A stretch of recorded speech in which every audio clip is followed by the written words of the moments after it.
hello' students তো আহিছে এখন হায়াৰ ছেকেণ্ডেৰী ৰুটিন তো বহুতে সুধি আছিল যে ৰুটিনখন সঁচা নে মিছা প্ৰথমতে চাই লৈছোঁ হায়াৰ ছেকেণ্ডেৰী ৰুটিনখন তাৰপিছত আমি ডিছকাছ কৰিম ৰুটিনখন সঁচা নে মিছা এতিয়া প্ৰথমতে আমি যদি এক্সাম ষ্টাৰ্টৰ কথা কওঁ এক্সাম ষ্টাৰ্ট হ'ব তোমাৰ ফেব্ৰুৱাৰী 13ৰ পৰা আৰু প্ৰথমতে আছে ইংলিছ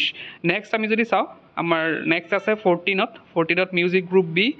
আৰু এইপিনে ভকেশ্যনেল আছে পেপাৰ 1 এইপিনে যদি 15ত চাওঁ 15ত আছে স্বদেশ অধ্যয়ন 17ত আছে ফিজিক্স একাউণ্টেঞ্চি আৰু এডুকেশ্যন আৰু ফেব্ৰুৱাৰী 21ত আছে chemistry business studies political science next 22ত আছে মিউজিক গ্ৰুপ চি আৰু বিহু আছে নেক্সট আছে 24ত বায়'লজি ইঞ্চুৰেঞ্চ হিষ্ট্ৰী তাৰপিছত 25ত আছে মিউজিক গ্ৰুপ এ কম্পিউটাৰ চায়েন্স আৰু এপ্লিকেশ্যন 27ত আছে মেথছ তাৰপিছতে 28ত আছে আই টি সেইবিলাক ছাবজেক্ট আছে মাৰ্চ 1ত আছে entrepreneurship development advance Sanskrit March 3ত আছে modern Indian language alternative English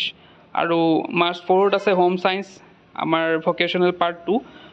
paper 2 March 5ত আছে পিছবেলা আছে লজিক ফিলচফি ফাইনেন্স আৰু চাইক'লজি মাৰ্চ 6ত আছে fine arts economics geography biotechnology next March 7ত আছে বিজনেছ মেথছ ষ্টেটিষ্টিক্স জিঅ'গ্ৰাফী আৰু জিঅ'লজি নেক্সট আমি যদি চাওঁ মাৰ্চ 8ত আছে এডভান্স লেংগুৱেজ আৰবিক পাৰ্চিয়ান সংস্কৃত মাৰ্চ 11ত আছে ইকনমিক্স মাৰ্চ 12ত আছে ষ্টেটিষ্টিক্স আছে মাৰ্চ 13ত আছে multimedia and web technology March 17ত আছে anthropology sociology salesmanship and advertising এতিয়া কথাটো হ'ল যে ৰুটিনখন সঁচা নে মিছা ৰুটিনখন যদিও এতিয়ালৈকে আমাৰ ৱেবছাইটত নাই তথাপিও এইখন ৰণুজ পেগুৱে নিজৰ টুইটাৰত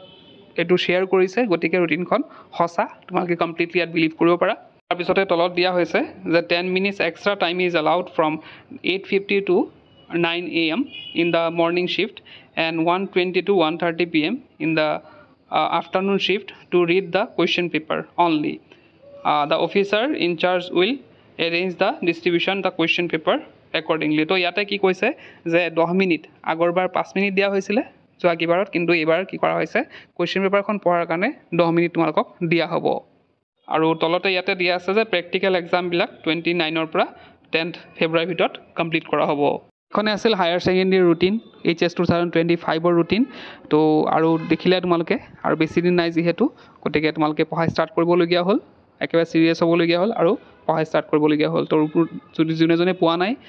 প্লিজ ভিডিঅ' শ্বেয়াৰ কৰি দিবা যাতে সকলোৱে গম পায় যে 13ৰ পৰা এক্সাম আছে ডাজ ভিডিঅ'তে শেষ কৰিলোঁ কি পৰ্যায়ক্ৰমে